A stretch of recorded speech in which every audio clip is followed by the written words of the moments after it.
Oi pessoas, tudo bem com vocês? Aqui é a Nana. E no episódio de hoje, de novo, eu não estou sozinha. Eu tô com esse negócio de trazer convidados, porque é bom que eu tô sem tempo de escrever roteiro. E aí eu chamo os convidados e falo, gente, fala aí, eu só edito. E vocês conversem com meus espectadores. Mas dessa vez eu trouxe o Abner, a gente até conversou sobre o que assunto falar nesse podcast. E aí a gente tem uma mensagem gigantesca com vários temas. E assim, creio e espero que Abner toque em todos esses tópicos que foram ideias dele abordar aqui. Mas antes de qualquer coisa, por favor, Abner, se apresente. Então, a Nana que foi a louca de me convidar, né? Então é isso aí, tá? Esse é o risco de convidar o Abner, né? De convidar o Abner. Então eu sou o Abner, sou gaúcho, sou sulista, mas sou gente boa. Tá, eu prometo. E sou aqui da cidade de Gravataí, uns 20 minutinhos de Porto Alegre.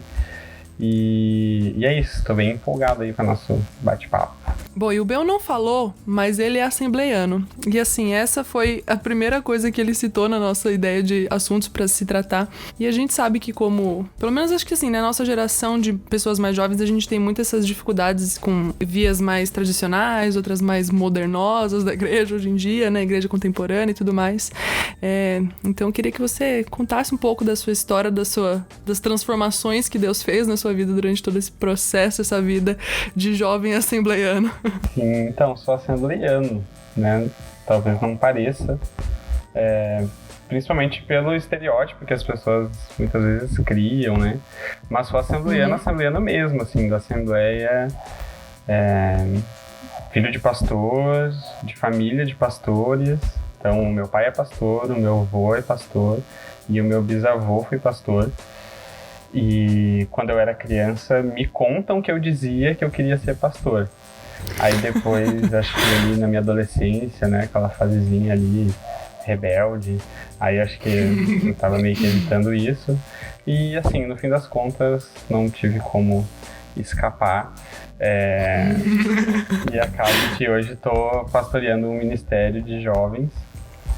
Um ministério bem expressivo até. E Deus fez várias coisas no meio desse contexto todo na minha vida. Eu moro aqui em Gravataí desde 99, do ano 99. Eu sou de 92, tenho 28 anos, fiz agora dia 1º de novembro, 28. E é desde 99 que a gente tá aqui nessa cidade, que o meu avô começou a pastorear.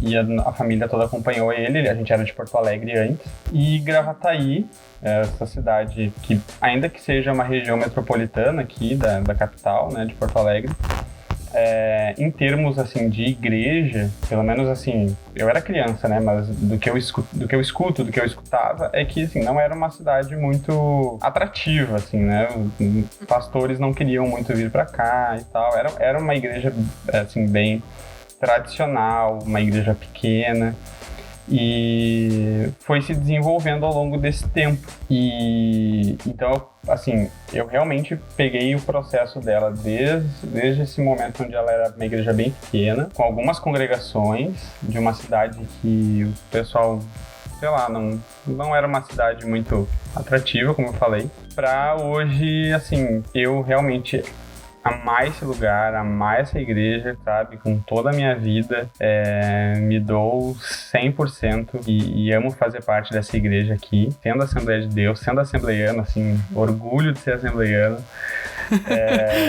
E é muito legal, assim, muito legal mesmo me lembrar, assim, de todo esse processo que a gente passou com a minha família aqui e vendo a igreja crescendo e evoluindo em vários aspectos, assim. Então, foram várias coisas que a gente passou, como eu falei, desde uma transformação cultural da igreja até uma transformação de um aprofundamento, assim, bíblico, espiritual, teológico.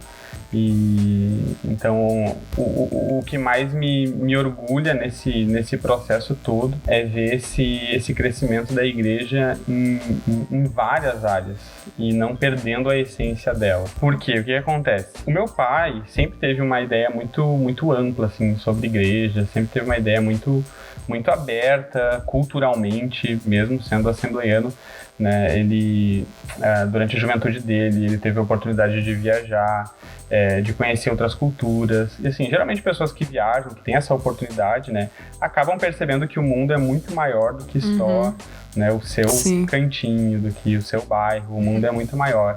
E Deus não é limitado a culturas, pelo contrário, ele é o Deus onde... eu vou começar a falar de escatologia aqui, não vai dar certo. Meu bem, esse podcast é apaixonado por escatologia, você fique à vontade. Eu já ia falar que lá em Apocalipse a gente vê diante do trono todas as tribos, todas as línguas, todas as nações, né? Mas é isso, né? É o Deus que tá em contato com diversas culturas, com diversas tribos, com diversas línguas, com diversas tradições, né? A gente pode dizer assim. E todos estão diante dele. E uma pessoa que tem oportunidade, assim, acaba, né, que tem oportunidade de viajar, acaba abrindo, assim, a mente. Então, meu pai teve essa oportunidade, e ao estar aqui, em Gravataí, sempre teve, assim, essa compreensão, né, de que as coisas poderiam ser mais, né, poderiam ser mais amplas e tal. Mas o mais legal é que, na medida em que as coisas vão ampliando, não se perde a história, assim, sabe? Não se perde as raízes, não se perde a honra daqueles que pavimentaram o caminho antes da gente. Então, assim, uma das coisas que eu mais amo na minha igreja aqui é essa multiforme graça de Deus, assim, operando em todas essas gerações, onde a gente aqui convive todo mundo junto, né? Então, esse processo foi acontecendo bem aos poucos, assim, dessa ampliação, de abrir a mente, da galera perceber que Deus pode falar de formas diferentes, e o pessoal se respeitando, sabe? O pessoal entendendo, abraçando e vendo os frutos e as coisas se consolidando, mas assim, no seu devido tempo, sabe? Os frutos vindo no seu devido tempo. Eu falei que eu lidero o Ministério Jovem, né? O nome desse ministério é You, você, em inglês. E se o pessoal entra na página, entra no, sei lá, no Instagram ali, né, o pessoal vai ver, assim, né, algo bem, bem diferente do que alguém esperaria de uma Assembleia de Deus. E, assim, o mais legal... eu tava falando com o Alessandro agora há pouco. E aí ele tava me perguntando, ele tava curioso, assim, querendo saber, né, como é que funciona, assim, cara, porque, né, eu vejo as fotos e daí, tipo, como é que... E é uma assembleia mesmo, é uma Assembleia de Deus, mas, assim, é ligada à convenção. Tem certeza? Será que não te enganaram? É a Assembleia de Deus mesmo? Eu não, cara, é a Assembleia de Deus, tá na convenção, né, o meu pai exerce funções bem, bem, bem importantes na Convenção do Estado, meu avô também, então tá todo mundo bem junto. Mas o mais legal é que, por exemplo, no sábado, que é o culto ali dos jovens, né, enquanto a gente tem toda a liberdade para fazer várias coisas e comunicar para essa geração de uma forma que eles compreendam, entendam e apliquem na vida deles a mensagem do Evangelho. Cara, na quarta-feira de noite, naquela mesma igreja, tá o círculo de oração, né? As irmãzinhas ali do coque, que nem também são mais tão do rock assim, mas se elas tiverem coque não tem problema, pode ir ali também. Mas estão ali com o playback, sabe? Cantando o hino ali e tendo seu espaço, sabe? E quando a gente pensou em o que a gente ia conversar nesse podcast, eu pensei nisso, sabe? Cara, eu vivo uma realidade muito especial de igreja. Muito. Que, assim, é difícil encontrar, sabe? Um lugar onde no mesmo ambiente existem gerações diferentes se respeitando e se amando e tendo liberdade para ter o seu espaço. E acho que isso é uma das chaves, assim, para uma igreja saudável, sabe, nos nossos dias. Sim. Que conversa com todas as gerações e essas gerações têm espaço numa mesma congregação. E isso é um dos pontos, assim, que eu vejo que eu amo na minha igreja. Claro, a gente tem várias coisas pra... Né? Não quero também, assim, né, parecer que, meu Deus, eu sou o cara que tem várias coisas que a gente precisa crescer, evoluir. Mas, assim, ressaltando algo que é muito especial, que eu vejo que, cara, seria uma chave importantíssima de várias pessoas entenderem, essa compreensão da multiforme graça de Deus se manifestando em diferentes contextos, e isso podendo acontecer numa mesma congregação, isso podendo acontecer, tipo, numa mesma comunidade, numa mesma igreja, todo mundo tendo a liberdade de ter o seu espaço. E por quê? Eu vejo, tem alguns lugares onde, por exemplo, alguma liderança tem uma ideia diferenciada de uma forma de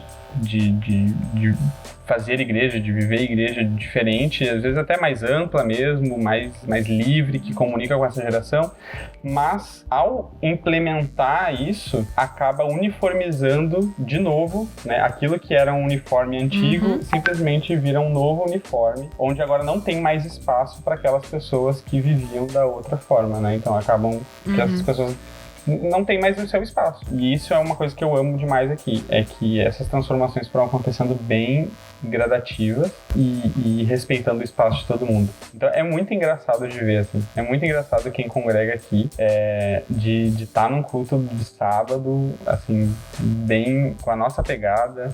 No domingo é um culto mais família, é um culto mais, assim, né, padrão.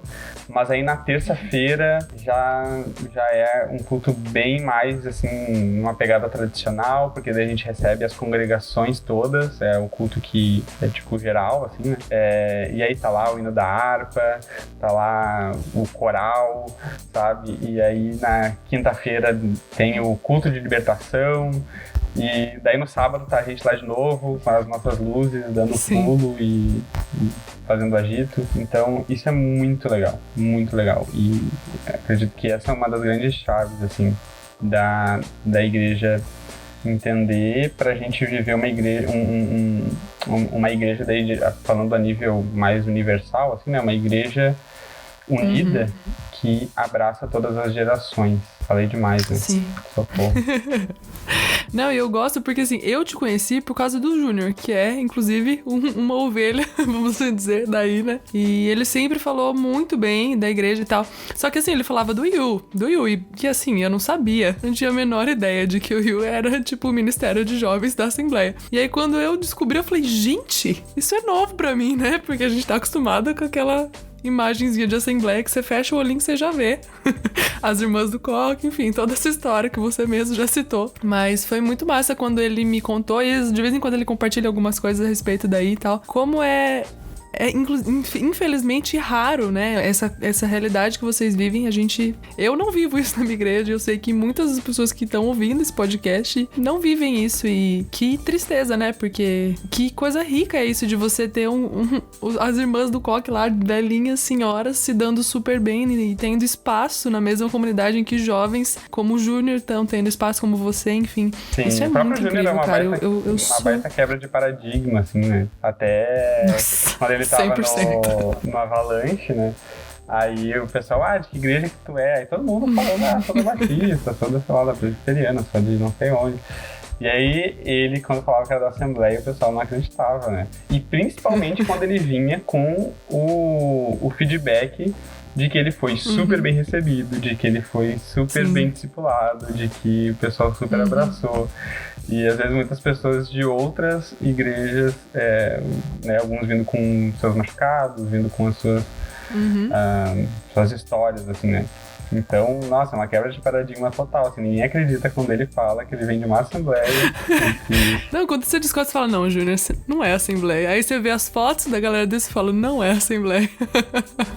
Mas nada como uma comunidade saudável, né? Que tá ali pra alimentar todos os membros, sejam os mais velhinhos ou os mais novinhos. Isso acaba gerando até um pouco de... um dos assuntos até, né, que a gente falou, que tá ali nas mensagens, de um pouco de crise denominacional, né? Que muita gente fica pulando de igreja em igreja, assim, de, tipo, faixa etárias, assim. Quando eu sou jovem, eu tô numa igreja que tem mais um alvo público jovem. Quando eu tô um pouquinho mais velho, eu vou pra uma outra, enfim. Cara, não era pra ser assim, né?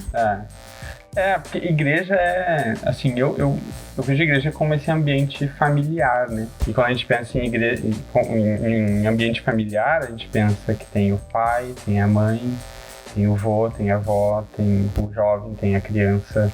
Então, o ambiente familiar é um ambiente multigeracional, é um ambiente de um convívio multigeracional. E a igreja não poderia ser diferente disso, né?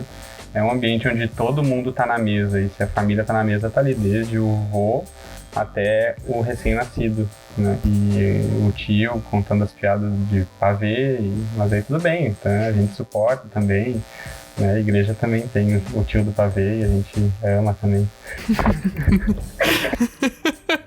Toda família tem o tio da piada do pavê, por que na igreja não ia ter, né?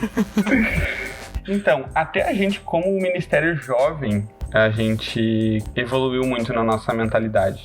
Eu não sei se tá dessa época, com certeza. Ali 2008, 2009, 2010, por aí.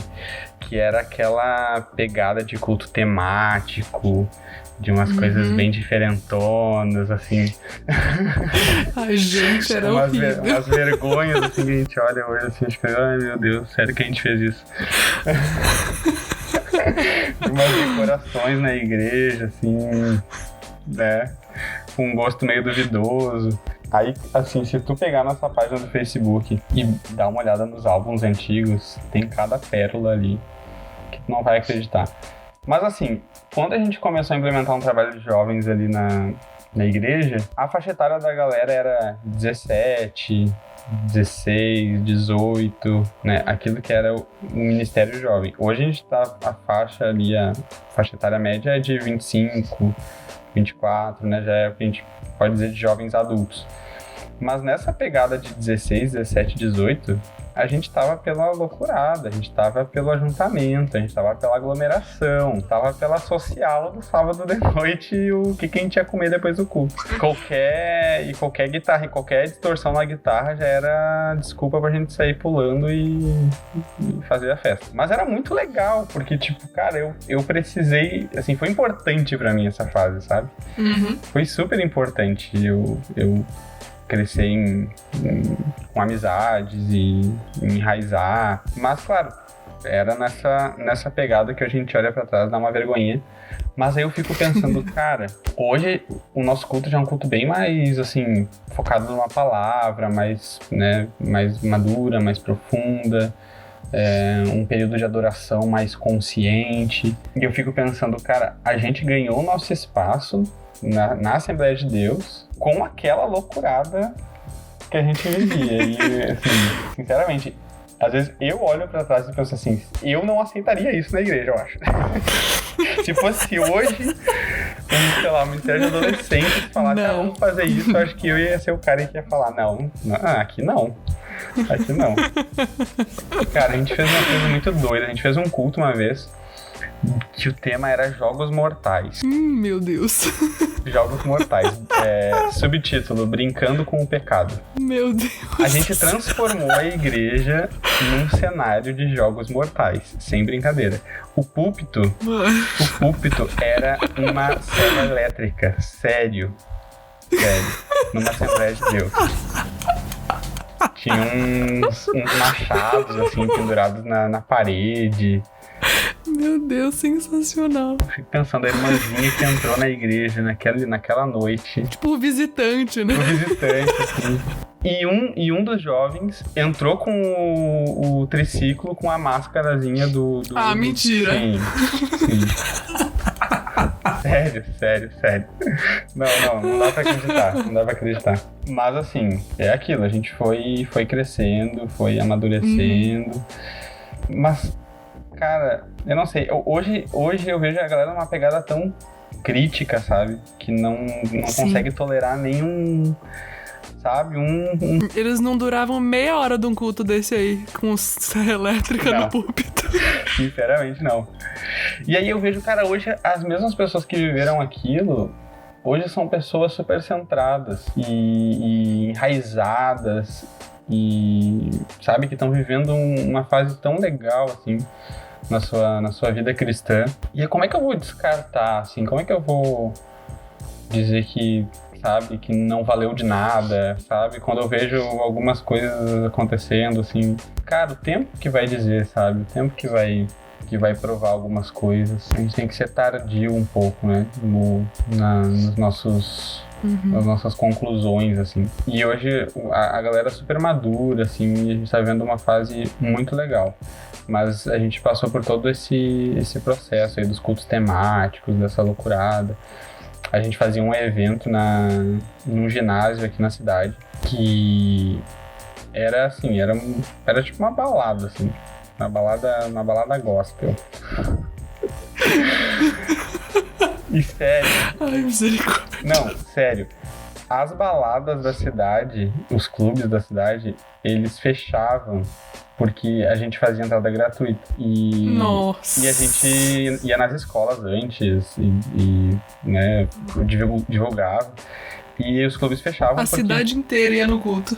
Porque não tinha como competir. Porque a gente, assim, investia numa estrutura bem massa. A gente tinha um DJ Panda, que era um cara com uma cabeça de panda, e ele tocava um som e a galera pirava. Não, é sério, gente.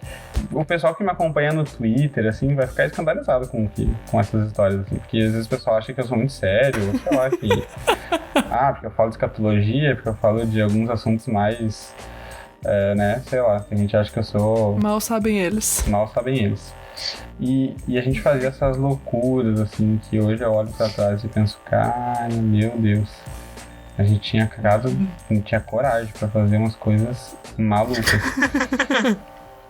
Tinha. Mas é aquilo, cara, hoje tem muita gente que é fruto disso e que valeu a pena, sabe, viver essa fase. A gente era gurizada mesmo, né? E o mais louco é isso, tinha aquela galera mais velha da igreja, que olhava tudo isso e nos suportaram em amor. Aí eu fico pensando, ao mesmo tempo, hoje tem uma galera toda descoladinha, que não consegue suportar, sabe, a irmã que quer cantar o hino da harpa dela, e, sabe, fica escandalizado, sabe, é o escândalo às avessas, assim, né? O que antes os mais tradicionais se escandalizavam com a gente, hoje eu vejo o pessoal se escandalizando com uma pegada mais tradicional, assim. E eu penso, cara, esse pessoal não suportou, sabe? Esse pessoal acreditou na gente, acreditou naquela gurizada, para que hoje a gente vivesse essa fase atual, assim, mais madura e tal. Mas eles acreditaram na gente. Nessa noite aí que a gente fazia essa balada aí, eram as irmãs do Círculo de Oração que faziam cachorro quente para vender no barzinho, sabe?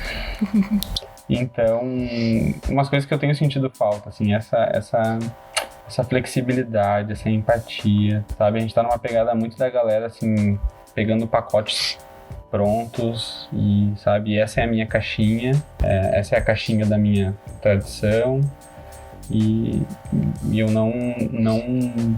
não vou tolerar nada diferente disso. E a gente serve esse Deus tão pronto a se comunicar com pessoas tão diferentes, com tradições, com background tão diferente. E o evangelho é universal, né? Imagina. O evangelho surgiu dessa comunidade judaica 2000 anos atrás. E a briga de Paulo, se a gente for, né, sei lá, pegar ali alguns nuances da mensagem do que Paulo tentava comunicar nas cartas, a briga dele era, gente... não tem mais essa de clubismo, não tem mais essa de é para uns e não é para outros. O evangelho é universal, o evangelho vai alcançar todos, é o grego, é o judeu, é o senhor, é o servo, é a mulher, é o homem. Não tem mais essa de Deus, não tem mais partidos, sabe? E numa geração tão conectada, né? Uma geração tão... que as redes sociais nos conectam, parece que ajuda a se conectar e criar bolhas com aqueles que são iguais. E aí o pessoal fica naquela ali, né? Agora eu descobri quem é igual a mim. Isso reforça mais a minha ideia. Eu escuto aquilo que eu quero escutar e é isso. Agora achei o meu clubinho pra ficar na minha. E não, sabe? O evangelho é esse convite ao diferente, esse convite ao escândalo, né? É o evangelho do escândalo, é a cruz do Sensacional, é isso mesmo. escândalo. O evangelho é esse convite pra gente se escandalizar mesmo. Se na nossa vida de crente a gente não se escandaliza de vez em quando, acho que tem alguma coisa errada. A gente tá muito, então, Sim. se fechou muito nos iguais. A gente precisa de tempos em tempos dar umas escandalizadas, assim, de tipo, pera, isso é muito diferente. Mas Deus precisa falar com esse diferente também. E eu preciso ser ponte para que Deus comunique com ele. E por diferente é aquilo que eu falo. Às vezes o diferente... Tem até um memezinho, né, do jovem diferente, que no fim das contas é tudo igual, né? O diferentão, né? Sim. Que no fim é o exército dos jovens diferentinhos, né? Em vez de ser o jovem padrãozinho, é o jovem diferentinho que virou tudo a mesma coisa. Então Tudo a mesma coisa. é isso, que às vezes o diferente é voltar a se comunicar com aquilo que a gente antes achava que era o igual, mas que a gente isolou, a gente não quer mais, a gente quer só o novo, e aí tá lá, né? O pessoal também esperando uma comunicação, esperando uma conexão. E a gente tá isolado aí, achando que tá inovando o mundo, achando que tá inventando a roda do cristianismo. Sabe de nada. Sabe de nada. Cara, mas isso é muito doido, né? Eu fico pensando muito em como entender isso quebra todo o conflito de gerações que a gente cansa de ver, assim. Quando eu morei lá na África, a gente morava numa casa com aproximadamente 12, 13 pessoas, assim. E tinha pessoas de idades muito diferentes, assim. Então, e que inclusive eram da mesma igreja. Olha só que louco. Elas eram da mesma igreja, só que pela diferença de idade, uma tinha um viés mais de um jeito, outra tinha um viés de um pouco mais do outro. E como isso gerava atrito e conflito entre elas, ao invés de elas pararem e analisarem como era bonito a forma de viver com Cristo, que era diferente, mas que dos dois jeitos eram bíblicos e estavam corretos, aquilo gerava conflito, né? E é só essa chavinha que precisa virar, assim, de entender que não é clubismo, é corpo de Cristo, assim, tá todo mundo junto. Sim. E no diferente que a gente reafirma também, né? As nossas convicções, reafirma. Mas a gente precisa estar exposto a isso constantemente, justamente para que essas nossas convicções também se reafirmem ou não, né? Eu lembro que uma das experiências mais marcantes na minha vida de reafirmar quem eu era foi num lugar onde eu me expus a pessoas totalmente diferentes, que foi em 2008, quando a minha família teve a oportunidade de passar um tempo em Israel. Eu tinha ali meus 14, 15. E assim, até meus 14, 15, eu participava da igreja, estava ativo e tudo, mas assim, sabe, não tinha caído a ficha por completo do que realmente é o evangelho, do que era, tipo, essa é a vida que eu conheço até agora. Mas assim, é isso aí, tô só seguindo o fluxo. E quando a gente foi para Israel, e aí, né, pasmem, o lugar da onde o lugar que é a fonte da nossa fé, é o lugar onde, né, as pessoas não vão muito com a nossa fé. Foi lá onde eu tive que me provar, ou, né, onde eu fui exposto a essa contradição, onde todas as pessoas estavam ali sem abraçar a fé que eu tinha, ou achava que tinha, e lá que eu tive que reafirmar, assim, cara, o que eu acredito? No que eu realmente acredito? O que eu acredito faz sentido, porque ou todas essas pessoas aqui na minha volta estão certas e eu tô errado, né? Ou elas estão todas erradas e eu tô certo. Mas pela primeira vez eu sou a minoria, que no Brasil todo mundo tem pelo menos um conceito de Deus, ou um conceito de quem é Jesus, mesmo que errôneo, mas tem algum conceito e, né, ou pelo menos a maioria diz, pelo menos, achar Jesus legal, um cara legal, mas lá não, né? Lá, tipo, não, eu sou a minoria, lá ninguém quer saber. Então, peraí, eu sou a minoria aqui. Pela primeira vez eu não tô com a minha gangue, eu não tô com a minha turma aqui, né? Não tô na minha panelinha. Então, é nesses momentos onde eu sou exposto ao diferente que também coisas são reafirmadas, mas eu preciso me expor a isso, senão isso não vai acontecer. E lá foi realmente onde caiu a ficha de que não, o evangelho é real, a minha fé é genuína, é isso que eu acredito, né? Independente se eu sou a minoria aqui, né? Foi lá onde, pela primeira vez, eu não vou mergulhar nessa Bíblia aqui para ver se realmente é o que está dizendo. Foi uma experiência muito, muito louca. E aí, quando a gente voltou dessa viagem em 2008, quando a gente voltou daí em 2009, a gente foi em 2008 e 2009, quando a gente voltou pra Gravataí, foi quando começou esse processo de transformação, assim, cultural, e de trazer essa coisa mais diferenciada. Daí eu tinha ali 16, 17, daí foi quando a gente começou a fazer aquelas loucuradas. Mas isso aí foi muito legal, foi muito legal. É doido que foi numa Assembleia de Deus, assim, que meio que começou, na cidade pelo menos, que começou um trabalho diferenciado que outras igrejas olhavam e, cara, a gente quer fazer algo parecido, a gente quer fazer algo assim, que comunique também, sabe, de uma Assembleia de Deus, assim. É muito doido. E quando o pessoal sabe que é de uma Assembleia de Deus, geralmente eles pensam assim, tá, é uma Assembleia de Deus, mas deve ser uma Assembleia de Deus, assim, independente, que não tem relação com as outras, que, sei lá, né, não, Assembleia de Deus mesmo, sem sobrenome. E a gente construiu, assim, esse legado, esse respeito, porque justamente a gente foi dando tempo ao tempo, dando espaço e liberdade e vivendo essa igreja multigeracional, que pra mim hoje é um dos parâmetros, assim, de igreja saudável, sabe? Não é uma igreja de jovens, não é uma igreja de velhos, é uma igreja multigeracional. Pra mim esse é um parâmetro de igreja saudável, assim, um dos.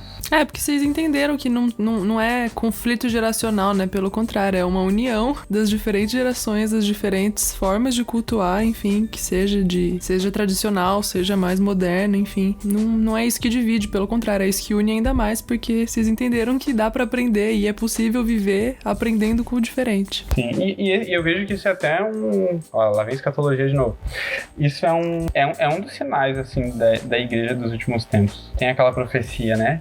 Que fala mais a respeito de João Batista, né? Essa profecia que ele queria converter, me fugiu agora literalmente como é que é a passagem, mas que ia converter o coração dos pais aos filhos e dos filhos aos pais, uma coisa assim. Mas existe esse primeiro passo de João Batista, que a gente sempre fala, né, do precursor, daquele que abriu o caminho para a primeira vinda, e que ele teve esse papel de fazer isso.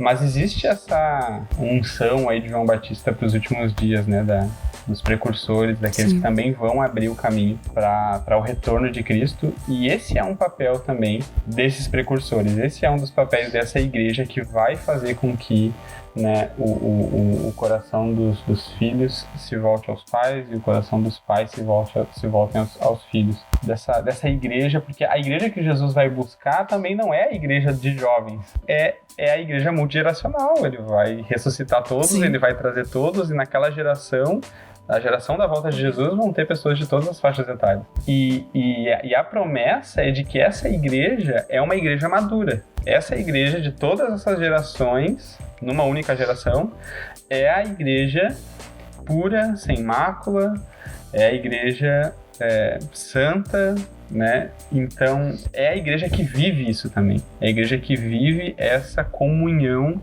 multigeracional, porque não adianta na geração do retorno de Jesus os jovens estarem anunciando uma coisa e os velhos estarem anunciando outra coisa, né? Ou a igreja vai se unir numa única voz para anunciar uma única mensagem, né? Ou a coisa não vai funcionar.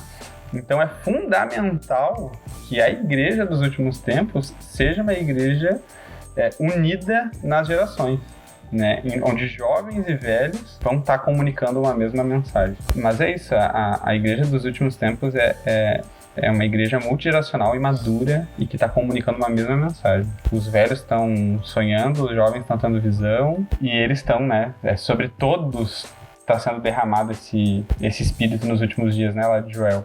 Nos jovens e nos velhos, nas filhas e nos filhos, todos. Isso é muito especial.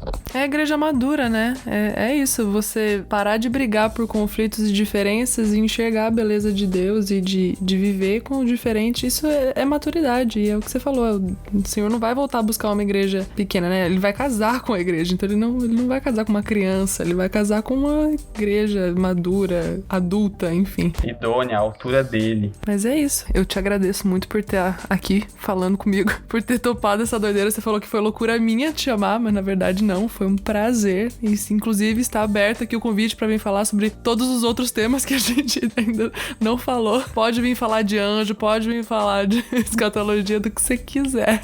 Tá muito convidado pra voltar. Não, a honra foi minha aqui participar do flow gospel aqui. Flow gospel é ótimo. Não, é muito legal. Eu gosto demais de escutar, porque esse ambiente de liberdade, assim, de poder trazer de forma mais pessoal os assuntos. E a identidade desse podcast, e é o que torna ele especial. Então, pra mim foi uma baita honra poder estar compartilhando um pouco. Eu que agradeço. E deixa suas redes sociais, por favor, para as pessoas que não te conhecem, de seguir. Se quiser deixar do You, da Assembleia, enfim, fica à vontade. Então, as minhas pessoais é @AbnerBeu. Beu é o meu apelido. Abner, meu nome é Abner Beu, tanto no Instagram quanto no Twitter. Eu tô mais ativo no Twitter, né? No Instagram nem tanto. As do ministério que eu pastoreio é You Ministério. Então, You, você, Ministério. Isso tá no Facebook, tá no Instagram. E tem a página da igreja também, que é AD Gravataí. AD, Assembleia de Deus, Gravataí. Tem no Instagram também e tem no Facebook. E aí é muito legal se você puder acompanhar, que vai poder visualmente entender essa loucura que acontece na igreja. Bom, mas é isso então. Eu agradeço novamente aqui, deixando o meu 100º, muito obrigada. E é isso, eu vou deixar as suas redes sociais todas que você falou aqui na descrição. Eu volto semana que vem com mais um convidado. Um beijo e um queijo.